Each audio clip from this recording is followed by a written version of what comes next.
네, 안녕하세요. 이번 시간부터 해서 파트 2의 진도를 나갈 시간이 되었습니다. 자, 오리엔테이션 시간에 말씀드렸다시피 파트 2는 6회의 예상 문제로 구성이 됩니다. 자, 6회의 문제로 구성이 되고요. 6회 문제에 테스트 1번부터 해서 테스트 6번까지 총 6회의 파일을 가지고 실력을 다지는 시간이 되겠습니다.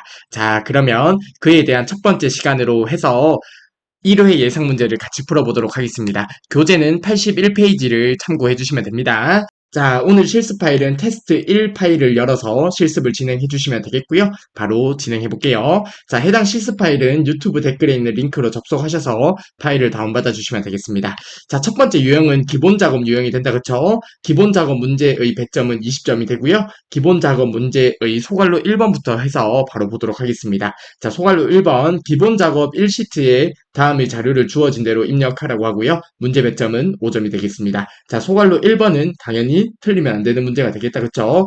자, 소괄로 1번 문제에 제시된 그림에 맞게 데이터만 입력을 잘 해주시면 되겠습니다. 자, 타이핑만 잘 해주시면 되겠다. 그쵸? 자, 소괄로 1번 문제 저도 같이 풀어볼 예정인데요. 해당 문제를 굳이 볼 필요 없으신 분 같은 경우에 소괄로 2번부터 넘어가 주시면 되겠습니다. 자, 아무튼 소괄로 1번의 데이터 입력하는 부분을 엑셀을 통해서 바로 실습을 진행해 볼게요. 네, 소괄로 1번 문제를 풀어보도록 할게요. 자, 문제에 제시된 그림에 맞게 데이터만 잘 입력해 주시면 되겠습니다. 자, 우선 데이터 입력할 A3셀을 클릭하고 바로 데이터를 입력해 보도록 하겠습니다. 자, 도서 코드부터 입력을 해볼게요.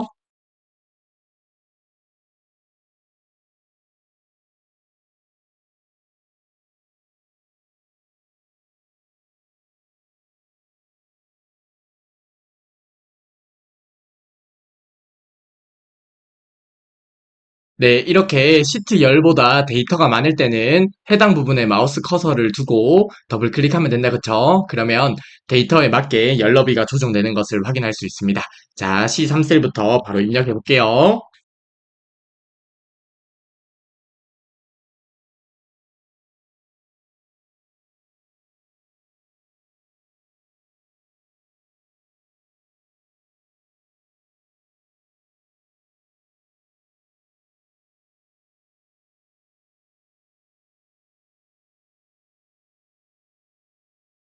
네, 이렇게 문제에 제시된 내용에 맞게 모든 데이터를 입력했습니다. 혹시 해당 부분에 오타가 있더라도 양해 부탁드리고요. 실제 시험장에서 절대 오타가 있으면 안 되겠다, 그쵸? 자, 아무튼 소괄로 1번 문제를 타이핑했고요. 다음부터 바로 소괄로 2번 문제 보도록 하겠습니다. 네, 다음으로 소괄로 2번 문제 보도록 하겠습니다. 기본 작업 2시트에 대하여 다음의 지시사항을 처리하라고 하고요. 각 2점씩 배점이 되겠습니다. 즉, 동그라미 1번부터 동그라미 5번까지 해서 총 10점의 배점이 된다고 보시면 되겠네요. 자, 한번 같이 보겠습니다. 자, 동그라미 1번입니다. A1에서 G1 영역은 병합하고 가운데 맞춤을 설정하라고 하고요. 그리고 밑줄은 이중실선 회계용을 설정하라고 하네요. 그리고 글꼴 크기를 설정하면 되겠고요. 행의 높이를 설정하면 되겠습니다. 자, 동그라미 1번 문제 그리 어려워 보이는 건 없다, 그쵸? 자, 행의 높이 설정하는 것은 행머리글을 클릭한 다음에 설정하면 됩니다. 그쵸? 저희가 파트 1에서 풀어봤던 내용이고요. 자, 그리고 동그라미 2번입니다. A4에서 A6, A7에서 A9, A10에서 A12, A13에서 A15 영역은 병합하고 가운데 맞춤을 설정하라고 하고요. 그리고 해당 영역에 대해서 가로 가운데 맞춤을 지정하고 셀 스타일을 설정하라고 하네요. 셀 스타일은 제목 3을 적용하라고 합니다.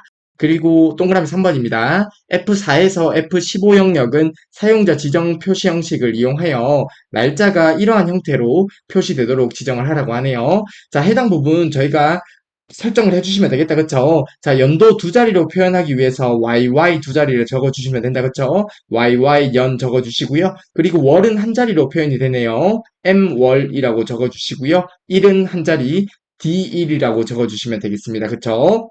자, 그리고 나서 토라고 해서 요일이 한글 요일 한 자리로 표현이 되어 있습니다. 그쵸? 자, 그러면 A라고 적어주시면 되겠다. 그쵸? 만약에 토요일이라고 되어 있으면 해당 부분이 토요일이라고 되어 있으면 A 4개를 적어주면 된다. 그쵸? A를 적어주게 되면 토요일이라고 나오겠네요. 그쵸? 자, 해당 부분 꼭 기억을 해주시면 좋겠습니다. 자, 그리고 G4에서 G15 영역은 사용자 지정 형식을 이용하여 09 땡땡 00분 형식으로 표시되도록 지정을 하라고 하네요. 자, 그러면 시간과 분이 나타나는데요. 해당 부분은 HHMM이라고 적어주시면 되겠다. 그쵸? 만약에 9시 9분 이런 식으로 표현이 된다고 하면 해당 부분은 HM 이렇게 적어주시면 된다. 그쵸? 자, 문제에 보면 시간과 분을 두 자리로 표현하기 때문에 이렇게 적어주시면 되겠습니다.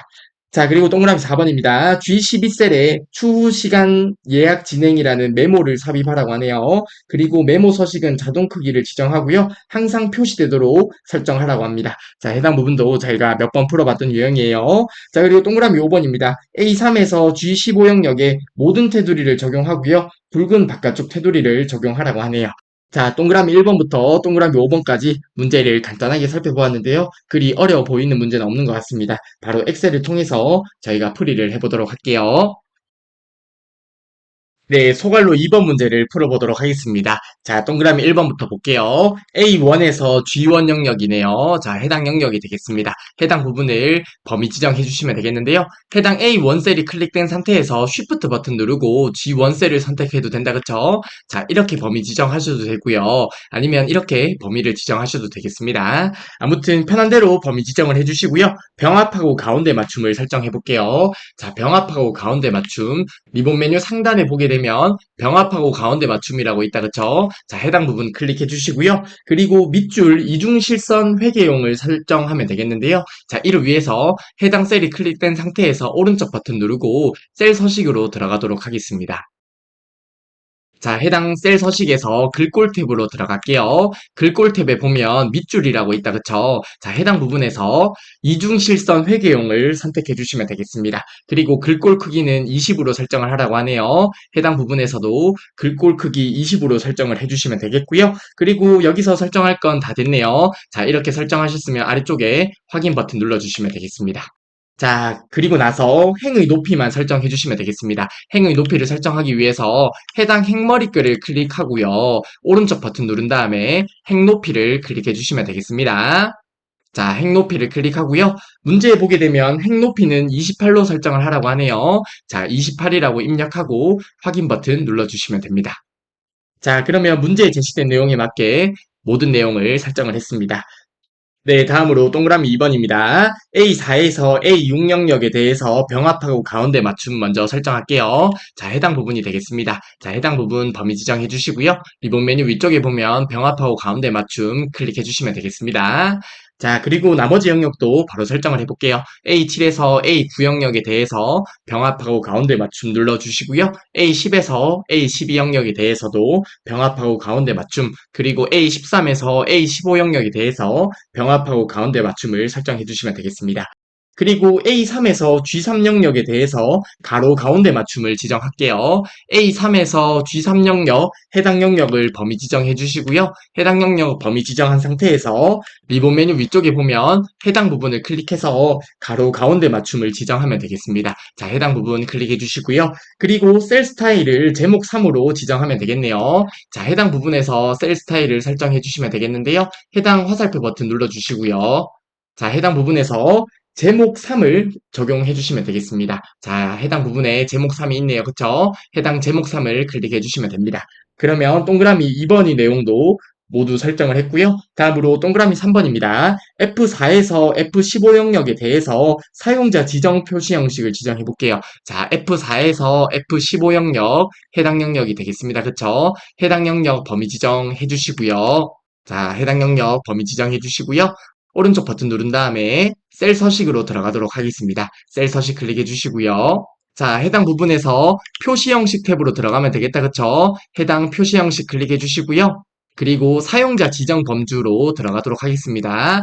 해당 사용자 지정 범주에서 문제에 제시된 내용에 맞게 설정을 하면 되겠는데요. 문제에 보면 연도 두 자리가 나온다. 그쵸? YY 연 적어주시고요. 그리고 월은 한 자리입니다. M월이라고 적어주시고요. 그리고 1도 한 자리이기 때문에 D1이라고 적어주시고요. 그리고 요일은 한글 요일로 한 자리가 표시되어 있습니다.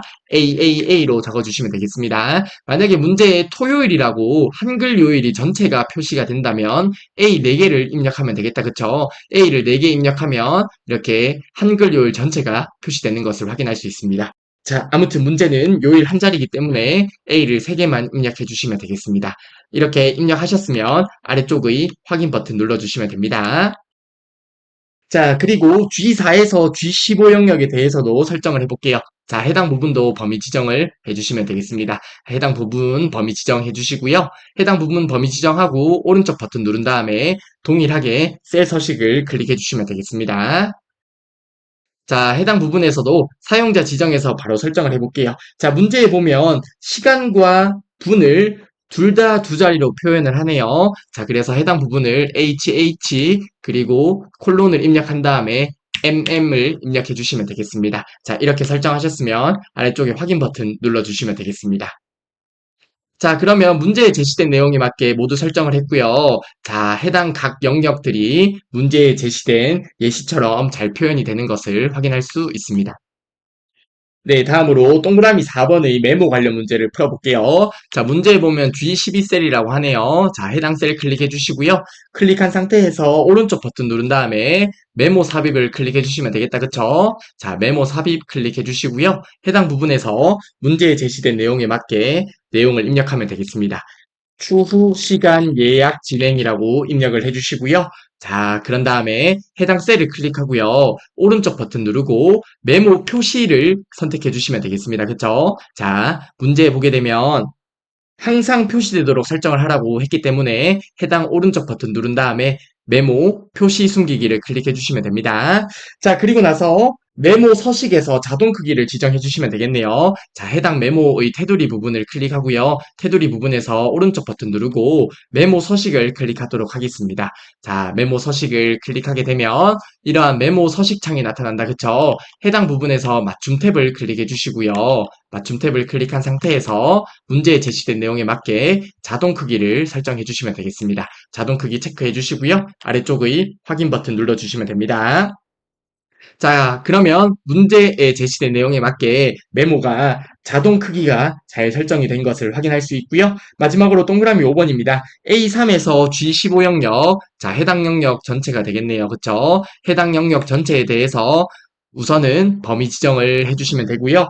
해당 부분에 모든 테두리를 적용할게요. 자, 이를 위해서 리본 메뉴 위쪽에 보면 테두리 적용을 위해서 해당 부분의 화살표 버튼을 클릭하겠습니다. 해당 부분에서 모든 테두리 클릭해 주시면 되고요. 그리고 굵은 바깥쪽 테두리도 바로 지정을 할게요. 한 번 더 클릭해 주시고요. 해당 부분에 굵은 바깥쪽 테두리를 클릭해 주시면 되겠습니다. 자, 그러면 문제에 제시된 내용에 맞게 모두 설정을 했고요. 설정한 결과가 해당 그림과 같이 동일하게 나타난다면 문제를 잘 풀었다 생각을 해주시면 되겠습니다. 네, 다음으로 소괄로 3번 문제 보도록 하겠습니다. 기본 작업 3시트에서 다음의 지시사항을 처리하라고 하고요. 문제 배점은 5점이 되겠습니다. A4에서 F15 영역에서 학년이 짝수 이고네요. 자, 이고면 AND로 묶으면 되겠다. 그쵸? 자, 아래쪽에 보니까 AND 함수 사용하라고 하네요. 자, AND 함수로 두 조건을 묶어주시면 되겠습니다. 그리고 시수가 9 이상인 행 전체의 채우기 색을 설정하라고 합니다. 자, 소괄로 3번은 조건부 서식 문제가 되겠네요. 자, 조건부 서식 문제가 되겠습니다. 말 그대로 조건에 맞는 부분에 서식을 적용하는 게 조건부 서식이 되는데요. 자, 해당 문제의 포인트는 해당 부분에 조건을 작성하는 것이 포인트가 되겠습니다. 아래쪽에 보면 AND와 MOD 함수를 사용을 하라고 하네요. 자, AND 함수는 당연히 사용을 하실 수 있을 거라 생각을 하고요. MOD 함수는 인수로 숫자가 주어지고요. 나눗셈의 나머지를 구해주는 함수가 MOD 함수가 됩니다. 자, 예를 들어서 MOD 함수가 있고요. 4,2라는 인수가 주어지면 해당 4를 2로 나누었을 때의 나머지를 구해주는 함수가 되겠다. 그쵸? 4를 2로 나누면 나머지가 0이 되겠다. 그쵸? 자, 0 이렇게 나올 거고요. 예를 들어서 모드 3 그리고 2가 인수로 지워진다고 하면 해당 부분에서 3을 2로 나누었을 때의 나머지 1이 결과로 출력이 될 거예요. 자, 그러면 문제에 보게 되면 학년이 짝수라고 하네요. 그쵸? 자, 학년이 짝수라는 것은 2로 나누었을 때의 나머지가 0을 이야기하겠다. 그쵸? 자, 해당 부분을 이용해서 문제를 작성해 주시면 되겠습니다. 자, 그러면 예를 들어서 모드 함수를 통해서 어떤 학년이 있는 셀 주소가 있을 거잖아요. 해당 셀 주소를 2로 나누었을 때의 나머지가 0인 부분, 이렇게 학년이 짝수라는 조건을 작성할 수 있을 거예요. 그렇죠? 자, 아무튼 소괄로 3번 문제도 간단하게 살펴보았는데요. 저희가 엑셀 실습을 통해서 바로 수식을 작성해 보도록 하겠습니다. 네, 소괄로 3번의 조건부 서식 문제를 바로 엑셀을 통해서 풀어볼게요. 자, 문제 보게 되면 A4에서 F15 영역이네요. 자, 해당 영역에 대해서 조건부 서식을 설정해 주시면 되겠습니다. 자, 문제에 보면 첫 번째 조건이 학년이 짝수일 때다, 그쵸? 자, 해당 학년을 기준으로 짝수인지에 대한 조건을 작성해 주시면 되겠네요. 자, 그러면 해당 부분에서 모두 함수를 통해서 작성을 해 주시면 되겠다, 그쵸? 자, 그리고 조건부 서식을 작성할 때 저희가 파트 1에서도 말씀드렸던 내용인데 해당 부분에서 아래쪽으로 내려가면서 조건을 비교하는 거잖아요. 그쵸? 해당 부분에서 열 방향으로 가는 것이 아니기 때문에 행 단위로 해서 서식을 적용하는 거다. 그쵸? 그래서 열 앞에는 달러 고정 기호를 표시해서 조건을 작성해 주시면 됩니다. 자, 아무튼 해당 부분을 바로 수식을 작성하면서 한 번 더 말씀드리도록 하겠습니다. 자, 우선은 A4에서 F15 영역까지 해서 범위를 지정하도록 하겠습니다. 자, 이렇게 범위를 지정한 다음에 리본 메뉴 상단에 조건부 서식이라고 있다, 그쵸? 자, 해당 조건부 서식을 클릭해 주시면 되겠고요. 조건부 서식을 클릭하고 새 규칙을 클릭해 주시면 되겠습니다. 자, 그리고 해당 부분에 수식을 사용하여 서식을 지정할 셀 결정을 클릭해 주시고요. 해당 부분에서 바로 수식을 작성해 볼게요. 자, 우선은 등호를 먼저 입력하고요. 조건이 두 개다, 그쵸? 학년이 짝수이고요. 시수가 9 이상이라는 조건을 AND로 묶어주시면 되겠습니다. 자, AND 입력해 주시고요. 자, 첫 번째 조건, 학년이 짝수일 때의 조건을 먼저 작성해 볼게요. 자, 이를 위해서 모두 함수를 적어 주시고요. 그리고 학년이 있는 해당 셀 주소를 클릭해 주시면 되겠습니다. 학년이 있는 셀 주소 클릭해 주시고요. F4키를 통해서 열 앞에만 달러 고정 기호를 표시해 주시면 되겠습니다. 자, 해당 부분 왜 그런지 말씀드렸죠? 자, 조건부 서식에서 저희가 행 단위로 수식을 적용할 거예요. 그쵸? 자, 해당 부분에서 아래쪽으로 내려가면 되기 때문에 열 앞에는 달러 고정 기호를 제외해 주시고요. 그리고 해당 부분에서 조건을 비교할 때 열 방향으로는 이동하지 않잖아요. 그래서 열은 고정하기 위해서 달러 고정 기호를 표시해 주시면 됩니다. 자, 아무튼 학년이 있는 셀 주소를 입력하시고 나누는 수를 2로 나누었을 때 나머지가 0이면 학년이 짝수라는 조건이 완성이 되고요. 그리고 두 번째 조건, 시수가 9 이상인, 자, 시수가 있는 셀 주소 해당 부분을 클릭해 주시면 되겠고요. 해당 셀 주소 클릭해 주시고요. 동일하게 행 앞에는 달러 고정 기호를 빼주시면 되겠습니다. 해당 시수가 9 이상이기 때문에 크거나 같다 9라고 적어주시면 되겠습니다. 자, 그러면 문제에 제시된 내용에 맞게 조건을 작성했습니다. 그쵸? 자, 조건부 서식의 포인트가 되는 부분은 조건을 작성할 수 있냐를 묻는 문제가 되겠습니다. 자, 다시 한번 정리 드리면 해당 부분에서 학년이 짝수라는 것을 모드 함수를 통해서 작성을 했고요. 그리고 시수가 9 이상이라는 두 번째 조건을 이렇게 AND로 묶어 주셨다고 생각하시면 되겠습니다. 그러면 해당 조건에 맞는 경우에 적용할 서식을 지정해 주시면 되겠다. 그쵸? 자, 해당 서식 부분 클릭해 주시면 되겠습니다. 자, 문제에 보면 채우기 색을 설정하라고 하네요. 자, 이를 위해서 채우기 탭 클릭해 주시고요. 해당 부분에서 표준색 노랑을 설정해 주시면 되겠습니다. 아래쪽에 확인 버튼 눌러주시면 됩니다. 자, 이렇게 설정하셨으면 확인 버튼 눌러주시면 되겠습니다. 자, 그러면 문제에 제시된 내용에 맞게 조건부 서식을 적용을 했고요. 자, 학년이 짝수이고요. 시수가 9보다 크거나 같다. 학년이 짝수이고 시수가 9보다 크거나 같네요. 학년이 짝수이고 시수가 9보다 크거나 같은 부분에 조건부 서식이 잘 적용된 것을 확인할 수 있습니다. 자, 조건부 서식 문제도 크게 어렵지 않게 풀이를 하실 수 있을 거라 생각을 하고요. 다음으로 계산 작업으로 넘어가도록 하겠습니다. 네, 다음으로 계산 작업 유형을 보도록 하겠습니다. 자, 계산 작업 유형은 문제 배점이 40점이 되고요. 문제 배점이 아주 크기 때문에 조금 더 신경 써서 학습을 해주셨으면 좋겠습니다. 자, 아무튼 계산 작업에서는 총 5문제가 나오고요. 한 문제당 8점씩 해서 5문제 총 40점의 배점이 되겠습니다. 자, 그에 대한 첫 번째 문제 바로 보도록 할게요. 표 1에서 판매 코드의 첫 번째 문자가 1이면 세탁기, 2이면 냉장고, 3이면 청소기를 상품명에 표시를 하라고 합니다. 문제 배점은 8점이 되고요. choose와 left 함수를 사용을 하라고 하네요. 자, 아래쪽에 함수만 간단하게 좀 살펴볼까요? 자, choose 함수가 있습니다. 첫 번째로 인덱스 번호가 주어진다, 그쵸? 인덱스 번호에 해당하는 값을 구해주는 함수가 choose 함수가 되는데요. 인덱스 번호가 1이면 값 1을 출력하고요. 인덱스 번호가 2면 값 2, 인덱스 번호가 3이면 값 3을 출력해주는 함수가 choose 함수가 됩니다, 그쵸? 자, 그리고 left 함수입니다. 문자열이 주어지고요. 문자열의 왼쪽부터 지정한 수만큼 추출해주는 함수가 left 함수가 되는데, 문자열의 오른쪽부터 추출하는 함수는 right 함수가 된다, 그쵸? 자, 아무튼 해당 함수들은 이제 익숙하실 거라 생각을 합니다. 자, 소괄로 1번 문제만 조금만 더 보게 되면, 자, 첫 번째 문자에 따라서 출력할 값이 정해진다, 그쵸? 자, 그러면 choose 함수가 먼저 나오겠다, 그쵸? choose 함수가 먼저 나오고요. 그리고 left 함수가 나오는데요. left 함수에서 판매 코드에서 첫 번째 문자를 추출하는 것 같네요. 그러면 판매 코드의 셀 주소가 들어갈 거고요. 그리고 하나를 추출하겠다, 그쵸? 왜냐하면 첫 번째 문자이기 때문에 하나를 추출할 거고요. 해당 인덱스 번호를 바탕으로 해서 값을 지정해 주시면 되겠네요. 세탁기, 냉장고, 청소기라고 입력을 하면 해당 수식이 완성이 될 거예요.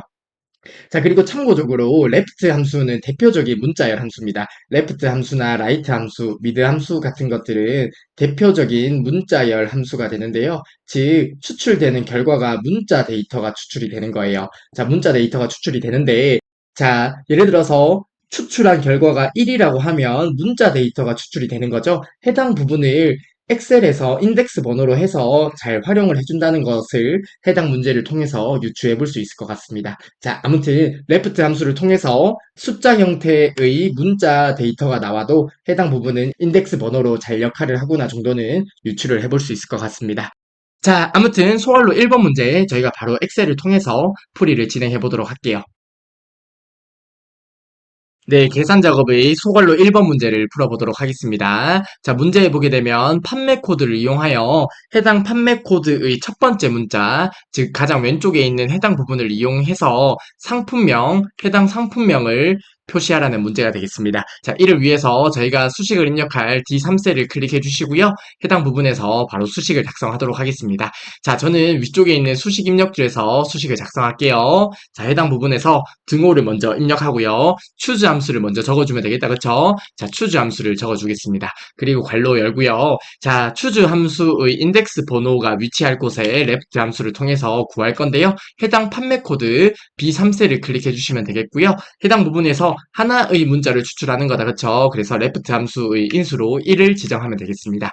자, 그리고 나서 하나씩 입력하면 되겠는데요. 인덱스 번호가 1일 때 세탁기가 출력이 되면 되겠고요. 그리고 인덱스 번호가 2일 때 냉장고, 3일 때 청소기가 입력되도록 이렇게 설정을 해주시면 되겠습니다. 그러면 해당 부분에서 추출한 인덱스 번호가 1이면 세탁기가 출력이 될 거고요. 2면 냉장고가 출력이 될 거고요. 그리고 3이면 청소기가 출력이 되겠네요. 그쵸? 이렇게 입력하셨으면 엔터 버튼 눌러주시면 되겠습니다. 그리고 아래쪽으로 채우기 드래그를 해볼게요. 자, 그러면 문제에 제시된 내용에 맞게 결과가 잘 추출되는 것을 확인할 수 있고요. 자, 해당 부분에서 왼쪽 첫 번째 문자가 2일 때 냉장고, 그리고 3일 때 청소기로 잘 출력되는 것을 확인할 수 있네요. 그리고 1일 때는 세탁기로 문제에 제시된 조건에 맞게 잘 출력되는 것을 확인할 수 있습니다. 네, 다음으로 소괄로 2번 문제 보도록 하겠습니다. 표 1에서 판매 코드의 마지막 문자를 이용하여 직원명을 표시하라고 하고요. 문제 배점은 8점이 되겠습니다. 판매 코드의 마지막 문자가 X이면 금잔디, Y이면 슈퍼맨, Z이면 배트맨을 표시하라는 것 같네요. 스위치와 라이트 함수를 사용을 하라고 합니다. 자, 우선 아래쪽에 있는 스위치 함수 먼저 살펴볼게요. 자, 해당 스위치 함수 같은 경우에는 저희가 시험이 2024년부터 개정이 되었잖아요. 2024년부터 시험이 개정되면서 이번에 추가된 함수가 스위치 함수인데요. 한번 같이 살펴볼게요. 첫 번째 인수로 조건이 주어지고요.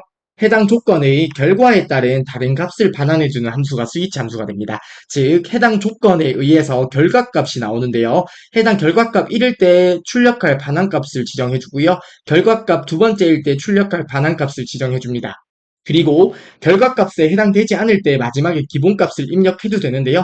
해당 대괄호 표시는 입력해도 되고 안 해도 된다라는 의미로 보시면 되겠습니다.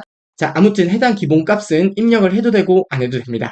자, 아무튼 조건의 결과에 따른 다른 값을 반환해주는 함수가 스위치 함수입니다. 그리고 라이트 함수는 익숙하다 그쵸? 자, 첫 번째 인수로 문자열이 주어지는데요. 문자열이 오른쪽부터 지정한 수만큼 지정한 수 k가 되겠네요. 지정한 수만큼 추출해주는 함수가 라이트 함수가 됩니다. 자, 해당 문제에서 저희가 함수를 간단하게 살펴볼게요. 자, 우선은 스위치 함수를 통해서 결과를 구할 건데요. 자, 스위치 함수를 적어 주시고요. 첫 번째 인수로 조건이 나올 거잖아요. 그렇죠? 자, 조건은 판매 코드를 이용해서 마지막 문자를 구할 거예요. 그러면 라이트 함수를 적어주면 되겠네요. 자, 라이트 함수를 적어주시고요. 판매 코드 셀 주소가 있을 거잖아요. 자, 판매 코드 셀 주소가 B3셀부터 시작했던 것 같은데, 자, B3셀에서 오른쪽의 하나의 문자를 추출하는 거예요. 그러면 해당 부분이 조건이 되고요. 해당 부분에서 추출되는 결과에 따라서 결과값을 하나씩 지정하면 됩니다. 자, 문제에 보면 결과값이 x일 때 문자이기 때문에 큰 따옴표 안에 x라고 적어주시고요. 해당 결과값일 때 반환값을 지정해 주는 거예요. 해당 결과값이 x면 반환값은 금잔디가 된다. 그쵸? 자, 금잔디라고 적어주시면 되겠고요. 그리고 나머지는 동일하게 적어주시면 됩니다. 결과값 두 번째 y일 때, 자, 결과값 두 번째 y일 때는, 자, 결과값 두 번째 적어주시고요. 해당 y일 때 반환할 두 번째 반환값을 적어주면 되겠네요. 자, 슈퍼맨이라고 적어주시면 되겠습니다. 자, 그리고 나서 세 번째 결과값은 z네요. 자, 세 번째 결과값을 적어주고요. 해당 결과값일 때 반환할 값을 적어주면 되겠습니다. 배트맨이라고 적어주면 되겠네요. 자, 그리고 나서 스위치 함수에 대한 괄호를 닫아주시면 되겠습니다. 자, 그러면 소괄로 2번 문제의 풀이는 이렇게 수식을 작성하면 되겠습니다. 자, 소괄로 2번의 수식은 이렇게 작성을 하면 되겠고요. 자, 해당 스위치 함수 한 번만 이해하면 그리 어렵지 않고요. 실제로 사용할 때 되게 유용하게 쓸 수 있을 것 같다. 그쵸? 자, 아무튼 소괄로 2번 문제를 살펴보았는데요. 저희가 엑셀을 통해서 바로 풀이를 진행해 보도록 하겠습니다. 네, 다음으로 소괄로 2번 문제를 풀어보도록 할게요. 자, 문제 보게 되면 판매 코드의 마지막 문자 해당 부분이 되겠습니다. 해당 마지막 문자를 수출하기 위해서 라이트 함수를 쓰면 되겠다. 그쵸? 해당 마지막 문자를 이용해서 직원명을 표시하라는 문제가 되겠습니다. 자, 이를 위해서 저희가 수식을 입력할 이 3셀을 클릭하고 수식을 작성해 보도록 하겠습니다. 자, 이 3셀 클릭해 주시고요. 해당 부분에 수식 작성해 주시면 되는데 저는 위쪽에 있는 수식 입력줄에서 작성을 하도록 하겠습니다. 자, 해당 부분에 적어 볼게요. 자, 우선은 스위치 함수를 먼저 적어주도록 하겠습니다. 스위치 함수 적어주시고요. 자, 이렇게 아래쪽에 함수 자동 완성이 되었을 때 탭 버튼 누르면 자동으로 함수가 입력됩니다. 자, 참고적으로 말씀을 드렸고요. 자, 우선 스위치 함수의 첫 번째 인수로 조건을 적어주시면 되겠는데요. 조건은 판매 코드의 마지막 문자가 될 거예요. 자, 그래서 라이트 함수를 통해서 판매 코드에서 추출하도록 하겠습니다. 해당 판매 코드 B3셀 지정해 주시고요. 해당 부분에서 마지막 문자이기 때문에 하나를 추출하면 되겠다. 그쵸? 자, 그리고 나서 해당 조건에 따른 결과값이 x일 때 추출할 반환값은 금잔디가 된다. 그쵸? 자, 그리고 나서 결과값 두 번째 y일 때 이번에 반환할 값은 슈퍼맨이 되겠습니다. 슈퍼맨이라고 적어주시고요. 그리고 세 번째 결과값이 z일 때 이번에는 반환할 값이 배트맨이 되겠네요. 자, 이렇게 입력을 해주시면 되겠습니다. 자, 해당 부분 이해 가시죠? 자, 판매 코드에서 오른쪽의 하나의 문자를 추출해서 결과값이 x일 때는 금잔디를 반환하고요. 결과값이 y일 때는 슈퍼맨을 반환하고요. 그리고 결과값이 z일 때는 배트맨을 반환해라 이런 의미가 되겠습니다. 자, 이러한 역할을 하는 함수가 스위치 함수입니다. 자, 그리 어렵지 않을 거라 생각을 하고요. 이렇게 입력하셨으면 엔터 버튼 눌러주시면 되겠습니다. 자, 그리고 아래쪽으로 채우기 드래그를 해볼게요.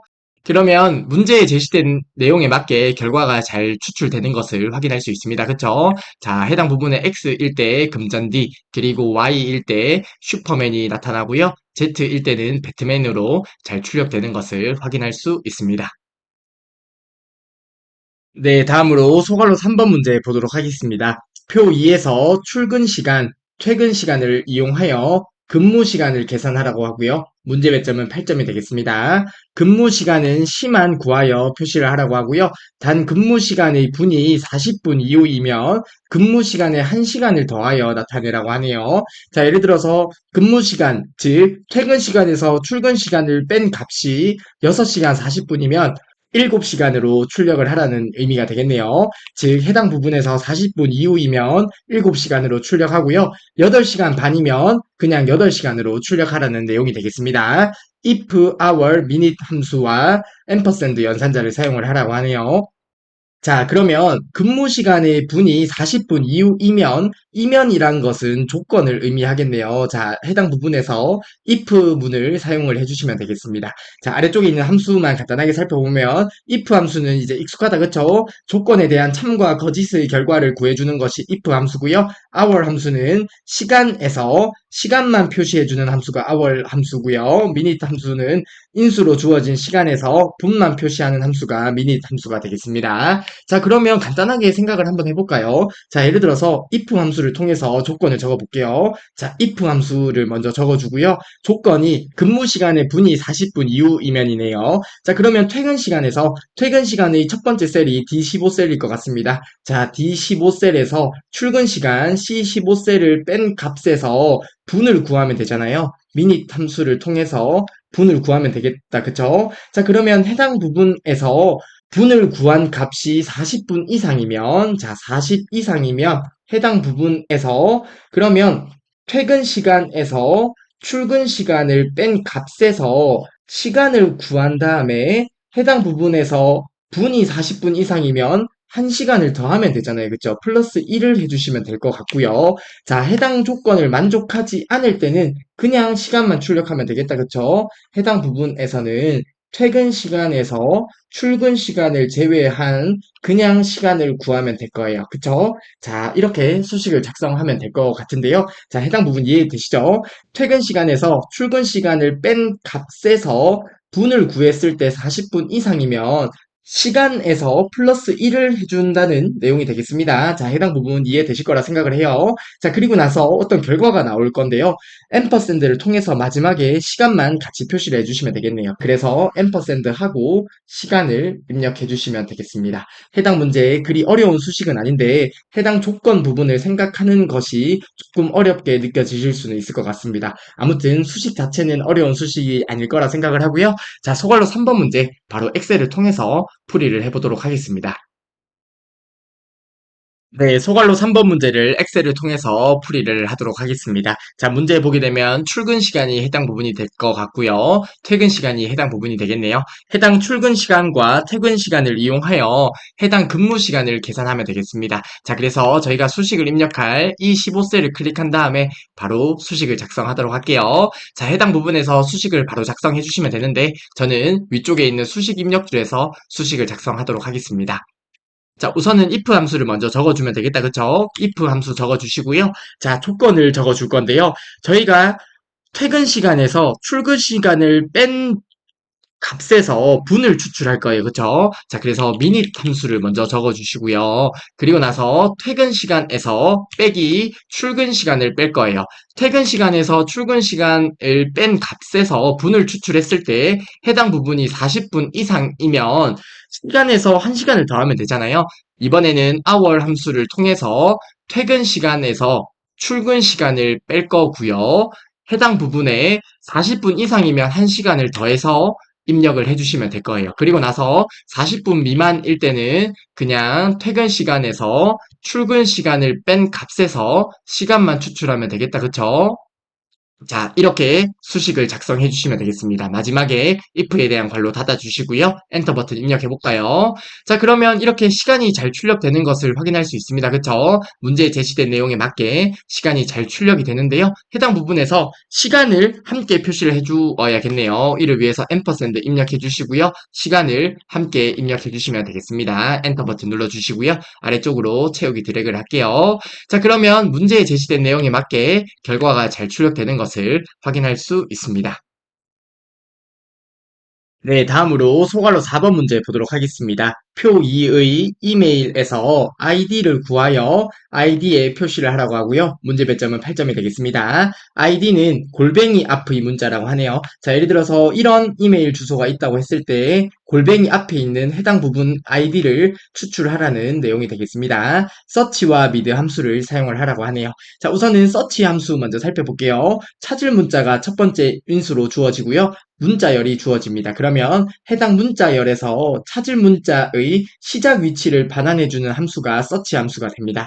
자, 해당 부분 간단하게 살펴볼까요? 자, 예를 들어서 서치 함수를 통해서 위에 있는 이메일을 한번 생각해 볼게요. 자, 서치 함수를 적고요.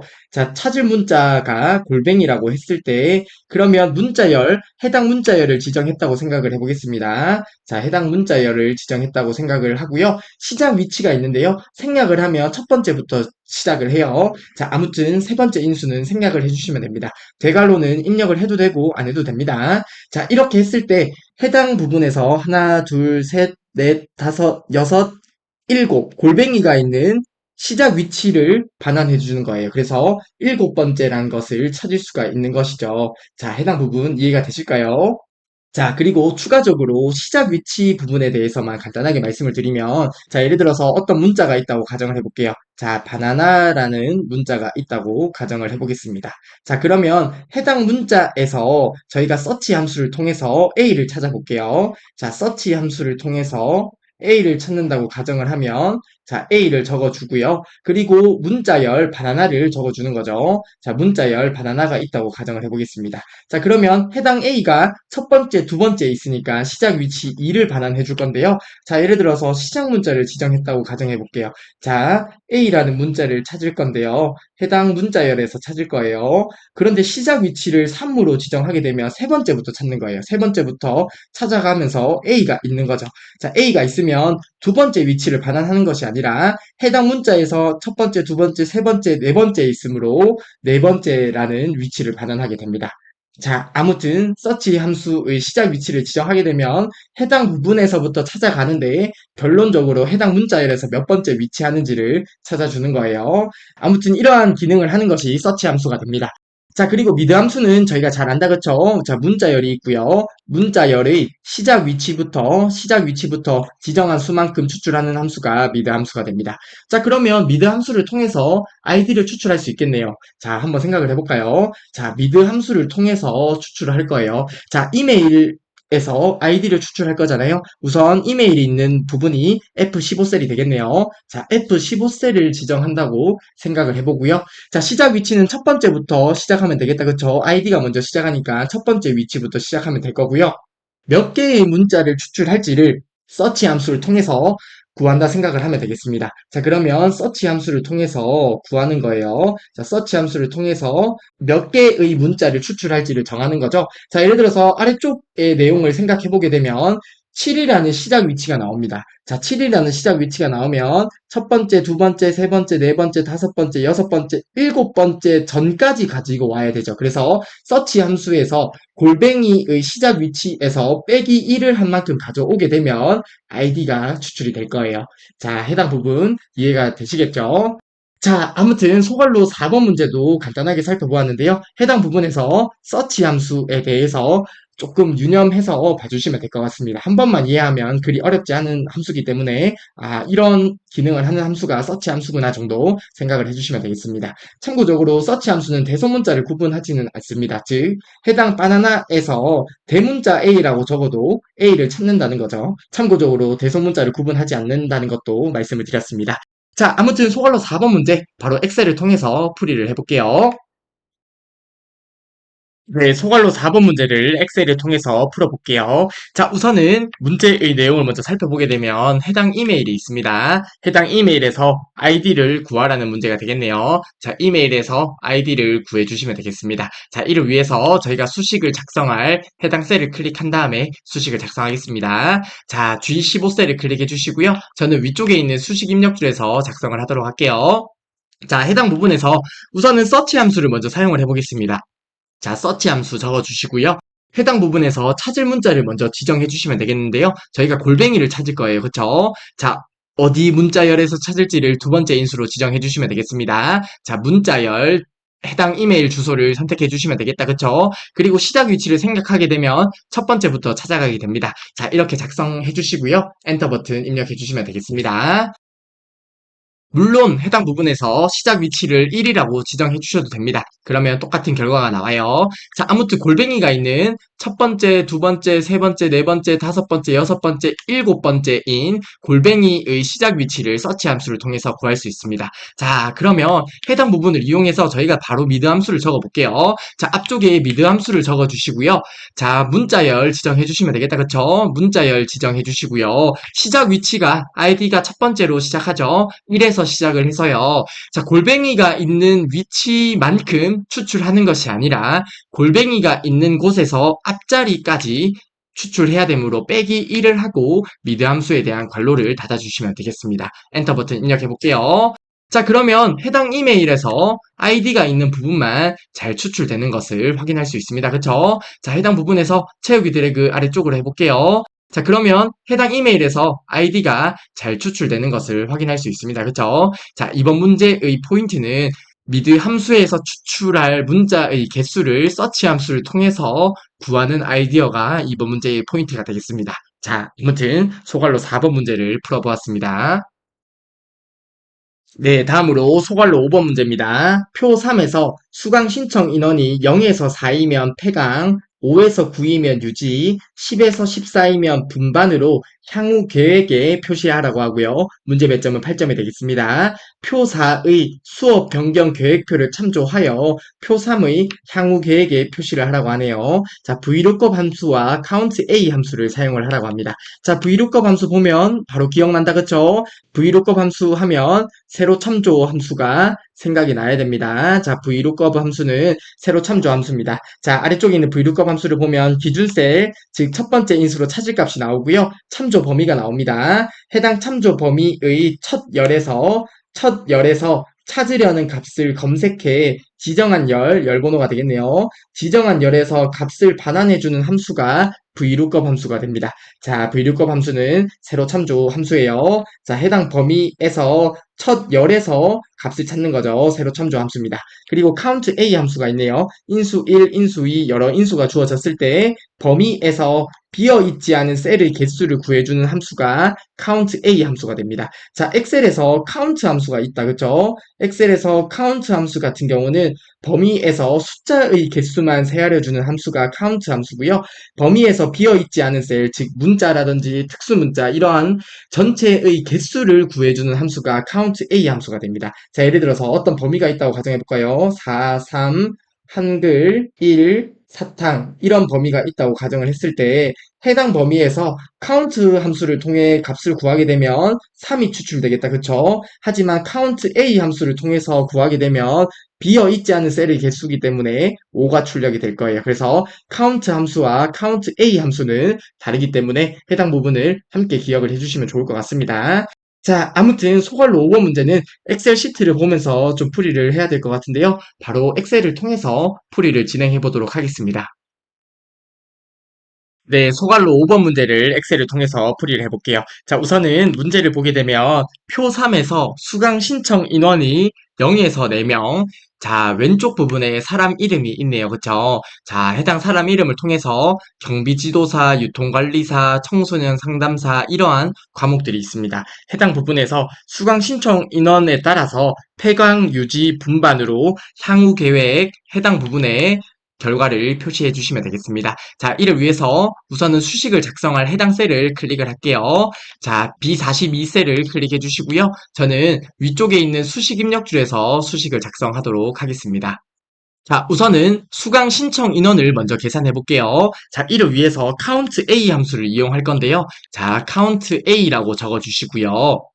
자, 해당 범위를 지정해 주시면 되겠습니다.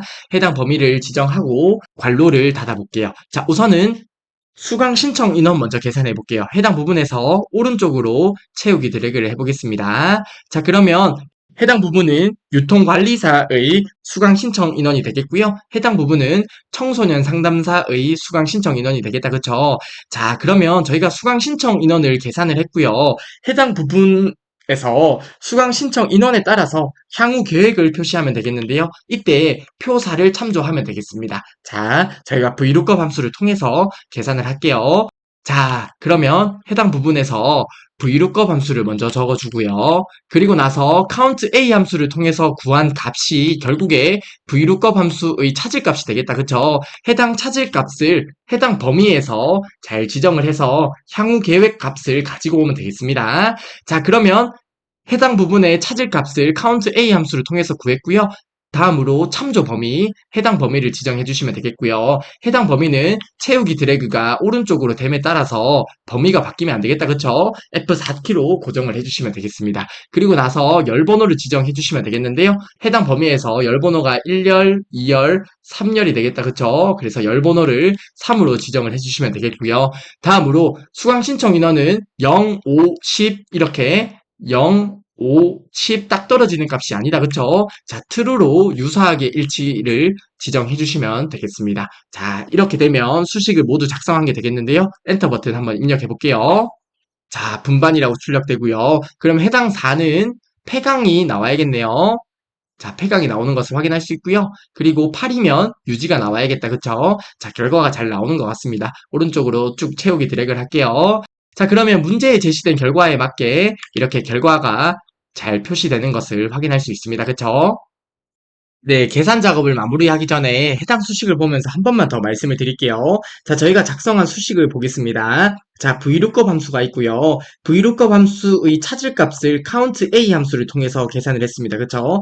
count A 함수는 범위에서 비어있지 않은 개수를 구해주는 함수예요. 자, 그러면 해당 경비지도서를 생각해보면 해당 부분에서 비어있지 않은 개수를 구하기 위해서 count A 함수를 사용을 했습니다. 그쵸? 자, count A 함수를 통해서 비어있지 않은 셀의 개수를 구한 거예요. 즉, 동그라미가 있는 부분의 개수가 나오겠네요. 자, B28셀에서 B41셀까지 해서 해당 부분에서 비어있지 않은 셀의 개수를 구한 거고요. 해당 부분이 VLOOKUP 함수의 찾을 값이 되는 거죠. 자, 그리고 나서 VLOOKUP의 참조 범위, 해당 범위를 지정을 하는 거고요. 해당 범위를 지정을 해주시면 되겠습니다. 그리고 해당 범위에서 추출할 열 번호가 1열, 2열, 3열이 되므로 3열을 지정해 주시고요. 그리고 나서 해당 count A를 통해서 구한 값은 0, 5, 10으로 정확하게 일치하는 값이 아니다. 그쵸? 그래서 true라고 인수를 지정해 주시면 됩니다. 그래서 해당 부분에 맞게 향후 계획이 잘 구해진 것을 확인할 수 있고요. 참고적으로 말씀을 드리면 VLOOKUP 함수에서 0 이상 4 이하, 5 이상 9 이하, 10 이상 14 이하가 되잖아요. 자, 해당 부분에 이런 질문을 하시는 분이 계시더라고요. VLOOKUP 함수에서 어떤 A 이상 뭐 B 미만, B 이상 C 미만, C 이상 D 미만 이런 범위가 있을 때 어떤 부분을 범위로 잡아야 되냐요? 라고 어떤 부분을 범위로 잡는지 여쭤보시는 분이 계시더라고요. 자, 해당 부분은 엑셀에서 이렇게 만들어져 있다고 생각을 하고 받아주시면 되겠는데요. 해당 부분에서는 해당 앞쪽에 있는 부분을 VLOOKUP이나 HLOOKUP 함수에서 범위를 잡아주시면 됩니다. 자, 유사하게 일치하는 true를 인수로 지정할 때 해당 부분에서 가끔 의문을 가지시는 분이 계시더라고요. 그래서 참고적으로 말씀을 드렸습니다. 그러면 해당 문제에서 생각을 해보면 count A 함수를 통해서 구한 값을 첫 번째 열에서 구할 텐데요. 자, 해당 부분의 범위만 있으면 VLOOKUP 함수에서 유사하게 일치값을 잘 구해주게 됩니다. 자, 아무튼 해당 부분이 이해가 안 되시면요. 그냥 해당 부분은 좀 기억을 해주셨으면 좋겠습니다. VLOOKUP 함수나 HLOOKUP 함수에서 유사하게 일치할 때 이런 범위들이 있을 때 첫 번째 시작하는 위치를 범위로 잡아주면 결과가 잘 출력된다고 생각을 해주시면 되겠습니다. 혹시 해당 부분에 대해서 조금 더 이해를 하고 싶다고 하시면 댓글에 질문을 남겨주시면 해당 부분에 답글을 남겨드리도록 하겠습니다. 자, 아무튼 계산 작업 문제는 여기서 마무리하도록 하겠습니다. 네, 다음으로 분석 작업 유형을 보도록 하겠습니다. 자, 분석 작업 문제 유형은 100점이 20점이 된다, 그쵸? 자, 소갈로 1번부터 바로 보도록 할게요. 분석 작업 1시트에 대하여 다음의 지시사항을 처리하라고 하고요. 문제 배점은 10점이 되겠습니다. 부분합 기능을 이용하여 자, 소괄로 1번 문제 유형은 부분합 문제가 되겠네요. 자, 부분합 문제 저희가 파트 1에서 다루어 봤었다. 그쵸? 자, 이어서 보도록 할게요. A 대학 학년별 성적 현황표에서 그림과 같이 학년별로 모든 과목의 최대값과 최소값을 계산하라고 합니다. 자, 부분합 문제 풀기 전에 선행되는 내용이 있었다. 그쵸? 정렬을 하고 부분합을 수행해야지 올바른 결과가 구해집니다. 아무튼 부분합을 수행하기 전에 정렬을 먼저 수행을 합니다. 자, 아래쪽에 내용이 나오겠네요. 정렬은 학년을 기준으로 내림차순으로 처리를 하라고 하네요. 최대값과 최소값은 위에 명시된 순서대로 처리를 하라고 하네요. 자, 문제에 보면 최대값과 최소값이네요. 그러면 최대값을 먼저 구하고요. 최소값을 계산을 하면 되겠습니다. 자, 그리고 학년별로 해서 모든 과목이라고 하네요. 아래쪽에 있는 그림을 보게 되면 전공 A, 전공 B, 전공 C, 교양 A, 교양 B가 있는데요. 자, 최대값, 해당 부분의 모든 과목에 대해서 최대값을 계산을 하고요. 그 다음에 모든 과목에 대해서 최소값을 부분합을 통해서 계산을 하면 되겠습니다. 자, 아무튼 부분합 문제 그리 어렵지 않다. 그쵸? 자, 소괄로 1번의 부분합 문제를 저희가 바로 엑셀을 통해서 풀이를 진행하도록 하겠습니다. 네, 분석 작업의 소괄로 1번 부분합 문제를 풀어보도록 하겠습니다. 자, 부분합을 수행하기 전에 우선 정렬을 먼저 수행을 해야 된다. 그쵸? 자, 그래서 해당 데이터가 있는 곳에 아무 곳이나 셀을 위치하고요. 자, 리본 메뉴 상단의 데이터 탭으로 들어갑니다. 데이터 탭에 들어가서 정렬을 수행하면 될 것 같은데요. 정렬 및 필터 그룹에 정렬을 클릭해 주시면 되겠습니다. 자, 해당 부분에서 정렬 기준 우선은 학년을 선택해 주시면 되겠다. 그쵸? 자, 문제에 보면 학년을 기준으로 해서 내림차순, 자, 해당 부분을 내림차순으로 설정을 할게요. 내림차순으로 처리를 하라고 하네요. 자, 확인 버튼 눌러줄게요. 자, 그러면 학년별로 해서 4학년이 먼저 나오고요. 다음으로 3학년 나오고, 자, 이렇게 내림차순으로 정렬이 잘 되었네요. 자, 그러면 정렬을 수행했으므로 이제는 부분합을 수행하면 되겠습니다. 그쵸? 자, 이를 위해서 리본 메뉴 상단의 개요 그룹의 부분합을 클릭해 주시면 되겠습니다. 그러면 부분합을 설정할 수 있는 창이 나타나는데요. 자, 문제에 보면 학년별로, 자, 그러면 그룹화할 항목은 학년이 되겠다. 그쵸? 자, 학년별로 해서 저희가 우선 사용할 함수는 최대값이 됩니다. 그쵸? 자, 해당 부분에서 사용할 함수를 최대값으로 설정을 해주시고요. 그리고 부분합 계산 항목은 문제에 보게 되면 모든 과목이라고 합니다. 자, 문제에 제시된 그림을 보면 전공 A부터 해서 교양 B까지 모든 과목에 대해서 최대값이 구해져 있다. 그쵸? 자, 그래서 해당 부분에서 전공 A부터 교양 B까지 선택을 해주시고요. 문제에 제시된 그림에 보면 총점은 부분합이 계산이 안 돼 있다. 그쵸? 총점 필드는 제외를 해주시고요. 자, 이렇게 설정하셨으면 아래쪽의 확인 버튼을 눌러주시면 되겠습니다. 자, 그러면 문제에 제시된 내용에 맞게 자, 해당 부분을 조금 늘릴게요. 자, 그러면 문제에 제시된 내용에 맞게 학년별로 해서 모든 과목의 최대값을 구했고요. 다음으로 최소값을 구해보도록 하겠습니다. 자, 이를 위해서 개요 그룹의 부분합을 한 번 더 클릭해 주시고요. 자, 이번에는 사용할 함수가 최소값이 될 거고요. 자, 그리고 부분합 계산 항목에 전공 A부터 교양 B까지 이렇게 클릭을 해주시면 됩니다. 자, 그리고 나서 아래쪽에 확인 버튼을 누르면 안 되겠다. 그쵸? 자, 반드시 새로운 값으로 대치를 해제를 하고 확인 버튼을 눌러주셔야 돼요. 자, 새로운 값으로 대치를 체크 해제하고요. 확인 버튼 누르도록 하겠습니다. 자, 그러면 4학년의 최대값이 구해지고요. 그 다음에 최소값도 이렇게 잘 구해지는 것을 확인할 수 있습니다. 문제에 제시된 그림과 동일한 결과가 나타나네요. 자, 아무튼 소괄로 1번의 부분합 문제 그리 어렵지 않고요. 저희가 엑셀을 통해서 풀이를 진행해 보았습니다. 네, 다음으로 소괄로 2번 문제 보도록 하겠습니다. 분석 작업 이 시트에 대하여 다음의 지시사항을 처리하라고 하고요. 문제 배점은 10점이 되겠습니다. 자, 하나씩 같이 볼게요. 시나리오 관리자 기능을 이용하여 자, 그러면 소괄로 2번 문제 유형은 시나리오 관련 문제가 되겠다. 그쵸? 자, 시나리오 관련 문제도 그리 어렵지 않았습니다. 문제에 제시된 내용을 하나씩만 잘 설정을 해주시면 된다. 그쵸? 자, 아무튼 문제를 이어서 볼게요. 시나리오 관리자 기능을 이용하여 오피스텔 수익률 분석표에서 대출 비율이 다음과 같이 변동하는 경우 수익률의 변동 시나리오를 작성하라고 합니다. 자, 시나리오 같은 경우에 A 더하기 B 더하기 C는 D가 있을 때 해당 C가 증가되었을 때 D가 어떻게 되는지, 해당 C가 감소되었을 때 D가 어떻게 되는지에 대한 시나리오를 확인하는 게 시나리오다. 그쵸? 자, 아무튼 이러한 역할을 하는 것이 시나리오인데요. 자, 이어서 문제를 보도록 할게요. 이 4셀의 이름은 대출 비율, B 8셀의 이름은 수익률로 정의를 하라고 합니다. 자, 해당 부분 그냥 엑셀의 이름 상자에서 이름만 잘 정의를 해주시면 되겠습니다. 그쵸? 자, 그리고 아래쪽에 시나리오 관련 정보가 나오네요. 같이 볼게요. 자, 첫 번째 시나리오입니다. 시나리오 이름은 대출 2배로 설정을 하고요. 대출 비율을 50%로 설정을 하라고 합니다. 자, 그리고 시나리오 두 번째입니다. 시나리오 두 번째는 이름을 대출 3배로 지정을 하고요. 대출 비율은 75%로 설정을 하라고 하네요. 자, 해당 내용에 맞게 시나리오를 작성해 주시면 되겠고요. 그리고 작성한 시나리오를 바탕으로 요약 보고서를 생성할 건데요. 시나리오 요약 시트는 분석 작업 이 시트 바로 왼쪽에 위치해야 된다고 하네요.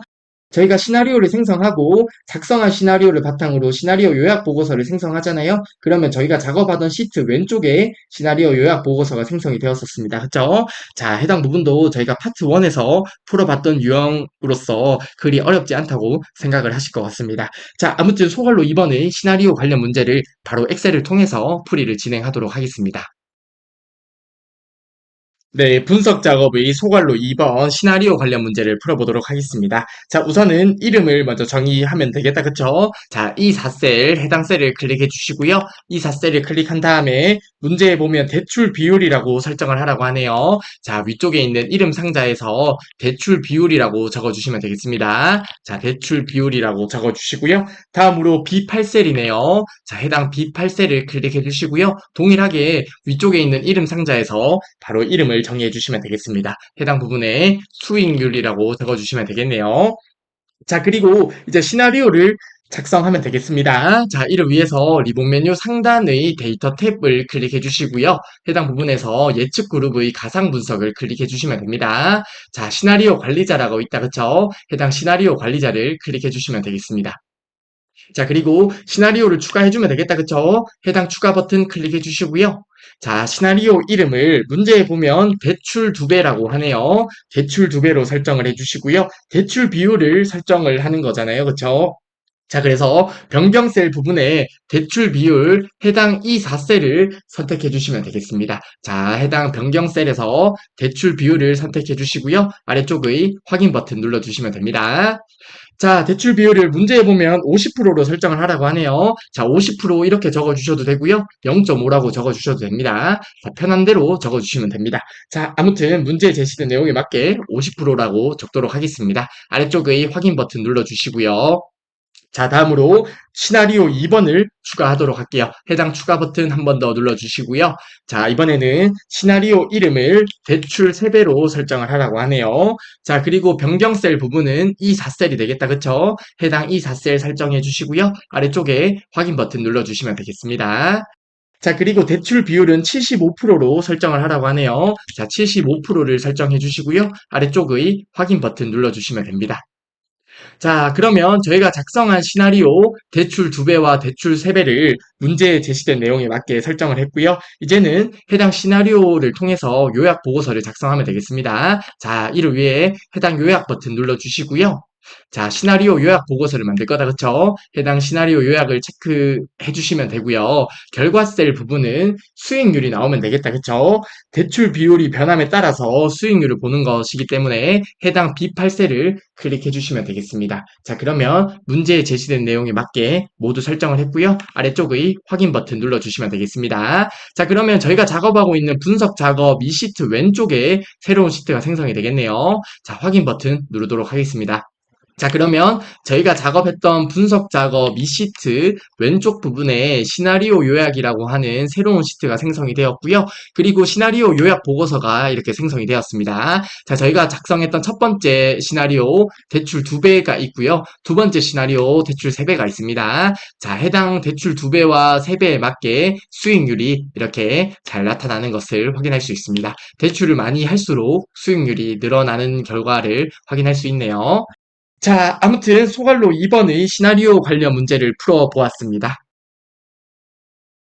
네, 다음으로 기타 작업 문제를 보도록 하겠습니다. 기타 작업의 문제 배점은 20점이 되고요. 해당 기타 작업에서는 문제가 정형화가 되어 있습니다. 그쵸? 주로 매크로 작업이 나오고요. 그리고 차트 유형의 문제가 나오게 됩니다. 자, 해당 부분 저희가 파트 1에서 많이 풀어보았는데요. 자, 1회 예상 문제의 기타 작업 문제도 이어서 보도록 하겠습니다. 자, 소갈로 1번 문제부터 보도록 하겠습니다. 매크로 작업 시트의 표에서 다음과 같은 기능을 수행하는 매크로를 현재 통합 문서에 작성하고 실행하라고 하고요. 각 5점씩 배점이 되겠습니다. 자, 소갈로 1번 문제는 매크로 작업 유형이 되겠네요.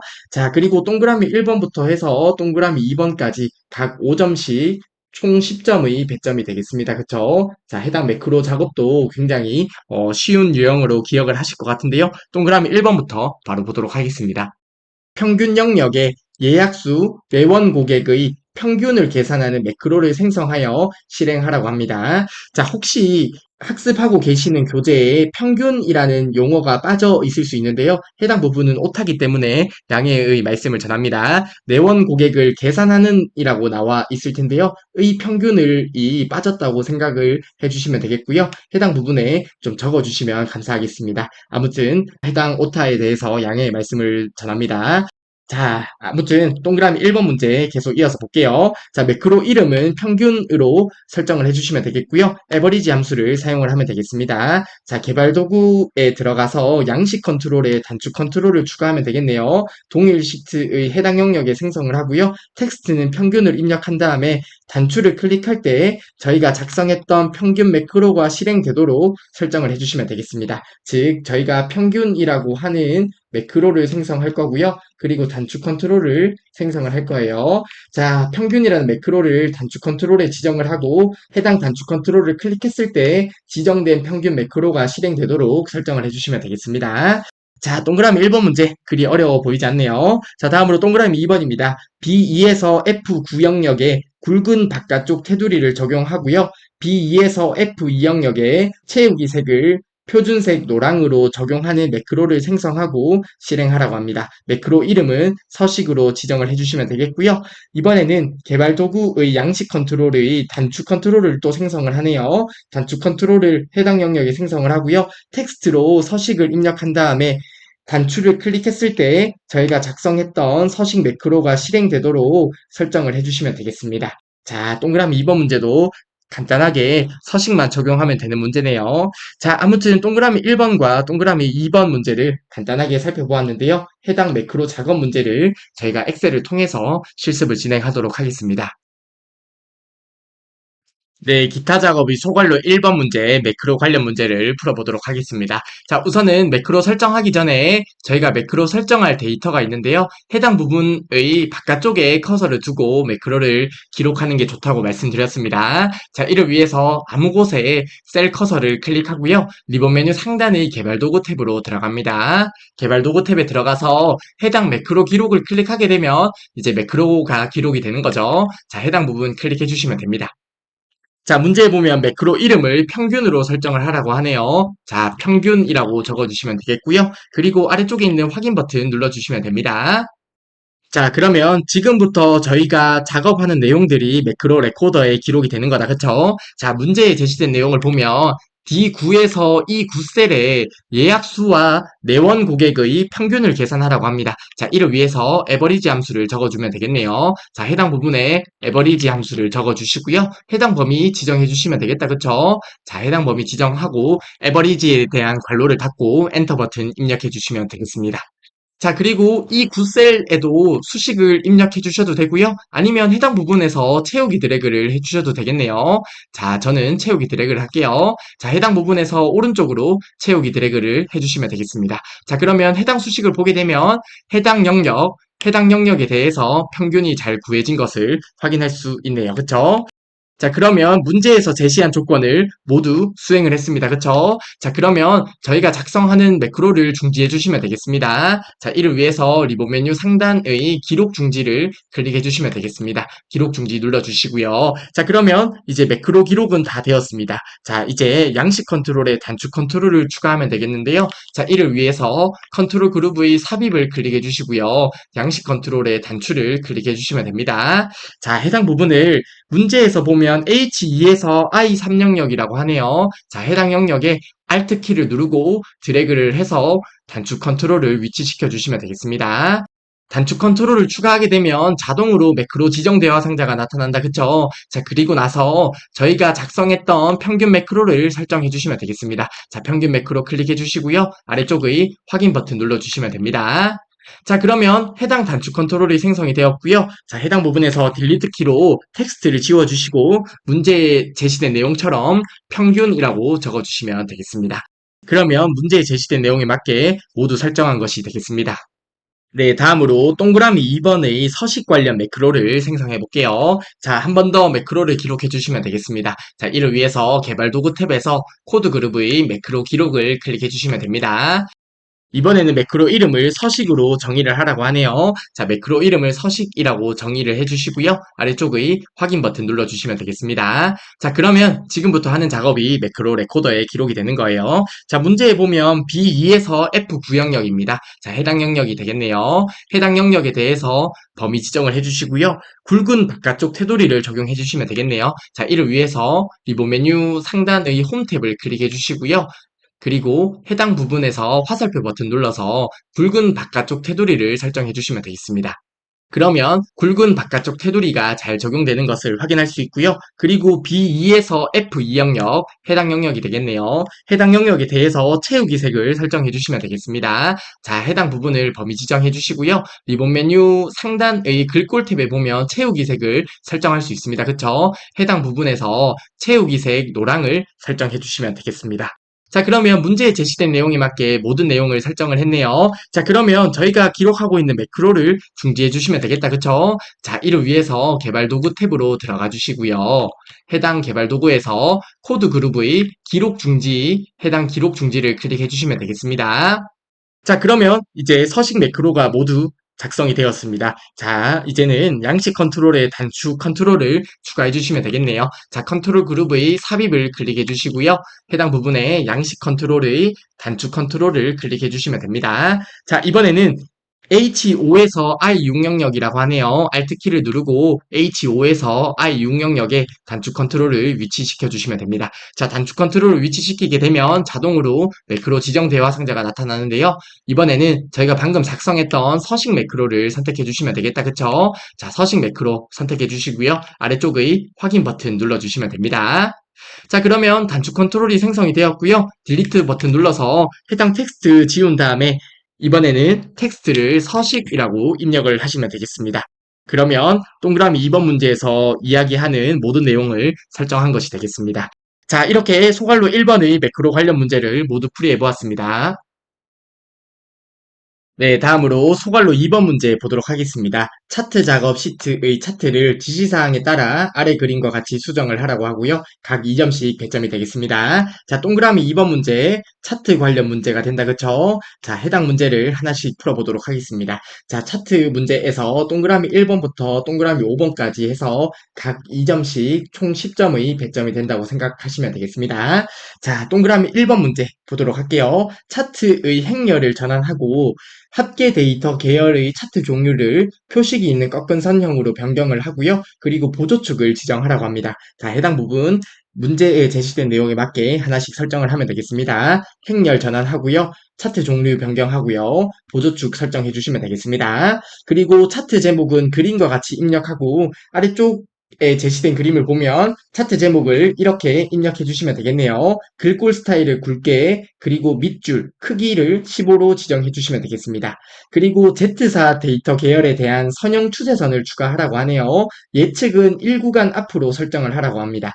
자, 아래쪽에 제시된 그림을 보게 되었을 때 선형 Z사라고 하는 해당 부분이 보이시나요? 해당 부분이 추세선이 되겠는데요. Z사 데이터 계열에 대해서 추세선을 추가했는데요. 추세선 종류가 여러 가지가 있어요. 6가지 종류가 있는데요. 해당 부분 전혀 외울 필요 없고요. 문제에서 제시된 추세선을 설정해 주시면 되겠습니다. 자, 아무튼 추세선을 설정을 하는데요. 선형 추세선을 설정하라고 합니다. 선형 추세선을 설정을 하고요. 그리고 예측을 설정할 수 있습니다. 예측은 한 구간 앞으로 설정을 하라고 합니다. 자, 해당 의미를 몰라도 문제는 당연히 풀 수 있습니다. 자, 2022년, 2023년, 2024년에 대한 Z사 계열, 자, 해당 계열이 되겠네요. Z사 계열에 대해서 추세선을 통해서 한 구간 앞을 말 그대로 예측을 한다는 거죠. 그래서 예측을 한 구간 앞으로 설정을 하면 이러한 차트 모양이 나타나게 됩니다.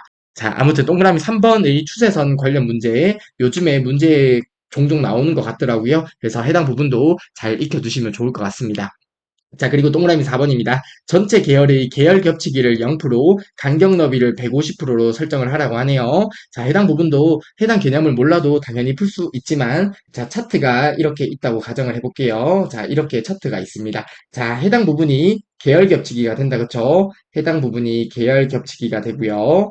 그리고 해당 부분이 간격 너비가 됩니다. 아무튼 해당 부분은 몰라도 문제에 제시된 내용처럼 설정을 해주시면 됩니다. 자, 그리고 동그라미 5번입니다. 그림 영역은, 자, 그림 영역은 해당 부분이 되겠다, 그쵸? 해당 그림 영역에 대해서 신문 용지 질감을 지정하시고요. 차트 영역은 테두리를 그림자 오프셋 가운데로 설정을 하라고 하고요. 등분 모서리로 지정을 하라고 하네요. 자, 문제에 제시된 내용에 맞게 그림 영역에 대해서 질감을 설정하고요. 차트 영역의 테두리에 대해서 그림자와 둥근 모서리를 설정해 주시면 되겠습니다. 자, 소갈로 2번의 차트 관련 문제를 저희가 간단하게 살펴보았는데 바로 엑셀을 통해서 풀이를 진행해 보도록 할게요. 네, 기타 작업의 소괄로 2번 문제를 풀어보도록 하겠습니다. 자, 해당 부분에 보면 원본 데이터가 있는 것 같고요. 해당 데이터를 바탕으로 차트가 작성되어 있는 것처럼 보입니다. 그쵸? 자, 동그라미 1번부터 바로 보도록 할게요. 차트의 행렬을 전환하라고 하네요. 자, 이를 위해서 아래쪽의 차트 영역을 클릭해 주시고요. 오른쪽 버튼 누른 다음에 데이터 선택을 클릭해 주시면 되겠습니다. 자, 데이터 선택 클릭해 주시고요. 그러면 데이터 원본 선택 대화 상자가 나타나는데요. 해당 부분에 행렬 전환이라고 있다. 그쵸? 해당 행렬 전환을 클릭해 주시면 되겠습니다. 자, 행렬 전환 클릭하고 아래쪽의 확인 버튼 눌러 주시면 됩니다. 그리고 나서 합계 데이터 계열의 차트 종류를 변경하라고 하네요. 자, 합계 데이터 계열 해당 부분이 되겠습니다. 자, 해당 합계 데이터 계열 클릭해 주시고요. 오른쪽 버튼 누른 다음에 계열 차트 종류 변경을 클릭해 주시면 되겠습니다. 자, 계열 차트 종류 변경 클릭해 주시고요. 자, 그러면 해당 부분에서 저희가 합계 계열에 대해서 해당 합계 계열이 있네요. 합계 계열에 대해서 차트 종류를 표식이 있는 꺾은 선형을 선택해 주시면 되겠습니다. 자, 그리고 나서 문제의 보조축을 설정하라고 한다. 그쵸? 해당 보조축도 체크를 해주시면 되겠네요. 자, 이렇게 설정을 하셨으면 아래쪽에 확인 버튼 눌러주시면 됩니다. 자, 그러면 동그라미 1번의 풀이가 완료가 되었네요. 자, 다음으로 동그라미 2번 차트 제목을 추가하도록 할게요. 자, 이를 위해서 차트 영역을 클릭하게 되면 우측 상단에 십자가 모양이 나타난다. 그쵸? 해당 부분 클릭해 주시고요. 차트 제목을 차트 위를 선택해 주시면 되겠습니다. 그리고 해당 차트 제목에서 문제에 제시된 내용에 맞게 입력을 해주시면 되겠는데요. 자, 해당 부분을 지우고 연간 맥주 판매량이라고 입력을 해주시면 되겠습니다. 그리고 해당 차트 제목에 대해서 서식을 적용을 해야겠네요. 해당 차트 제목을 클릭해 주시고요. 서식을 적용하기 위해서 리본 메뉴 상단의 글꼴 스타일을 설정을 할게요. 자, 해당 부분에 글꼴 스타일 굵게를 선택해 주시면 되겠습니다. 자, 글꼴 스타일 굵게 클릭해 주시고요. 그리고 나서 밑줄을 설정해 주시면 되겠네요. 자, 해당 밑줄을 클릭해서 밑줄을 설정해 주시면 되겠고요. 마지막으로 글꼴 크기를 15로 지정을 해 주시면 되겠습니다. 자, 15로 입력을 하고 엔터 입력해 주시면 되겠습니다. 자, 그러면 동그라미 2번에서 이야기하는 내용에 맞게 차트 제목을 설정을 해보았습니다. 네, 다음으로 동그라미 3번의 추세선 관련 문제를 풀어보도록 할게요. 자, 문제에 보면 Z사 데이터 계열에 대해서 선형 추세선을 추가하라고 합니다. 자, 그래서 해당 Z사 데이터 계열을 클릭해 주시고요. 해당 부분에서 오른쪽 버튼 누른 다음에 추세선 추가라고 보인다. 그쵸? 해당 추세선 추가를 클릭해 주시면 됩니다. 자, 추세선 추가를 클릭하게 되면 오른쪽 화면에 추세선 서식이 나타납니다. 자, 추세선 옵션이라고 있는데요. 자, 문제에 보이는 것처럼 지수라는 추세선이 있고요. 선형이라는 추세선이 있고 로그라는 추세선이 있습니다. 아무튼 이러한 추세선의 종류 중에 문제에 보게 되면 선형 추세선을 추가를 하라고 합니다. 이를 위해서 해당 선형 추세선을 체크해 주시면 되고요. 그리고 나서 예측을 설정을 하라고 하는데요. 아래쪽에 예측이라고 있다. 그쵸? 예측은 앞으로 1구간, 즉 해당 부분에서 앞으로 1구간을 설정해 주시면 되겠습니다. 해당 부분을 1이라고 입력을 해 주시면 됩니다. 자, 그러면 동그라미 3번에서 이야기하는 추세선 관련 내용을 설정을 했네요. 자, 그러면 해당 차트를 보게 되면 Z사 데이터 계열에 대해서 선형 추세선이 이렇게 추가가 되고요. 선형 추세선이 추가되면서 예측을 한 구간 앞으로 하면서 추세선이 나타나는 것을 확인할 수 있습니다. 그쵸? 자, 그리고 동그라미 4번 문제 보도록 할게요. 이번에는 계열 겹치기와 간격 너비를 설정하라고 합니다. 자, 이를 위해서 아무 데이터 계열이나 클릭해 주시면 됩니다. 아무 데이터 계열 클릭해 주시고요. 오른쪽 버튼 누른 다음에 데이터 계열 서식을 클릭해 주시면 되겠습니다. 해당 데이터 계열 서식 클릭해 주세요. 자, 해당 부분을 클릭하게 되면 오른쪽에 데이터 계열 서식 창이 나타나고요. 계열 겹치기와 간격 너비 해당 부분을 문제에 제시된 내용에 맞게 설정을 해주시면 되겠습니다. 자, 계열 겹치기는 0%로 설정을 해주시면 되겠고요. 그리고 나서 간격 너비는 문제에 제시된 내용에 맞게 150%로 설정을 해주시면 되겠습니다. 자, 그러면 동그라미 4번의 계열 겹치기와 간격 너비도 모두 설정을 했네요. 네, 다음으로 동그라미 5번 문제를 보도록 할게요. 자, 그림 영역에 대해서 질감을 설정하라고 하네요. 자, 이를 위해서 해당 그림 영역을 클릭해 주시면 되겠습니다. 해당 그림 영역 클릭해 주시고요. 오른쪽 버튼 누른 다음에 그림 영역 서식을 클릭해 주시면 되겠습니다. 자, 해당 그림 영역 서식 클릭해 주시고요. 클릭하게 되면 오른쪽에 그림 영역 서식 화면이 나타난다. 그쵸? 자, 문제에 보면 채우기를 설정해 주시면 되겠다. 그쵸? 해당 채우기를 클릭해 주시면 되겠고요. 자, 해당 채우기 클릭하게 되면 그림 또는 질감 채우기라고 있습니다. 자, 문제에 보면 질감을 설정하라고 한다. 그쵸? 자, 그림 또는 질감 채우기 클릭해 주시고요. 그리고 해당 질감을 설정해 주시면 되겠습니다. 자, 이를 위해서 해당 화살표 버튼 눌러 주시면 됩니다. 자, 문제에 보면 신문용지 질감을 지정하라고 하네요. 자, 해당 부분이 신문용지 질감이 된다. 그쵸? 해당 부분을 클릭해 주시면 되겠고요. 자, 그러면 해당 차트의 그림 영역을 보았을 때 문제에 제시된 내용에 맞게 신문용지 질감으로 잘 설정된 것을 확인할 수 있습니다. 그리고 차트 영역의 테두리를 설정해 볼게요. 자, 이를 위해서 해당 차트 영역 클릭해 주시고요. 오른쪽 버튼 누른 다음에 차트 영역 서식을 클릭해 주시면 되겠습니다. 자, 오른쪽 버튼 누르고 차트 영역 서식을 클릭하게 되면 오른쪽에 차트 영역 서식 관련 창이 나타납니다. 그쵸? 자, 우선은 아래쪽으로 내려서 둥근 모서리를 먼저 설정할게요. 자, 문제 보게 되면 둥근 모서리 설정하라고 한다. 그쵸? 자, 해당 둥근 모서리 클릭해 주시고요. 그리고 나서 해당 부분을 클릭해 주시면 되겠습니다. 자, 해당 부분에 그림자라고 있다. 그쵸? 해당 그림자 클릭해 주시고요. 자, 해당 화살표 버튼 클릭해 주시면 됩니다. 자, 문제에 보면 그림자를 오프셋 가운데로 설정을 하라고 하네요. 자, 그림자 위에 커서를 올리게 되면 그림자의 이름이 나온다. 그쵸? 자, 문제에 보면 오프셋 가운데를 설정하라고 하므로 해당 그림자를 클릭해 주시면 되겠습니다.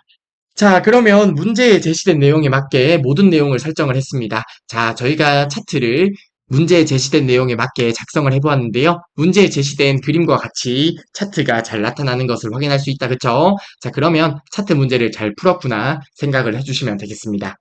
자, 아무튼 이번 시간에 파트 2 예상 문제의 1회 문제 풀이를 모두 완료를 했습니다. 1회 예상 문제의 기본 작업과 계산 작업, 그리고 분석 작업, 마지막으로 기타 작업까지 해서 모든 내용을 풀이를 했고요. 다음 시간에는 2회 예상 문제를 같이 풀이해 볼 예정입니다.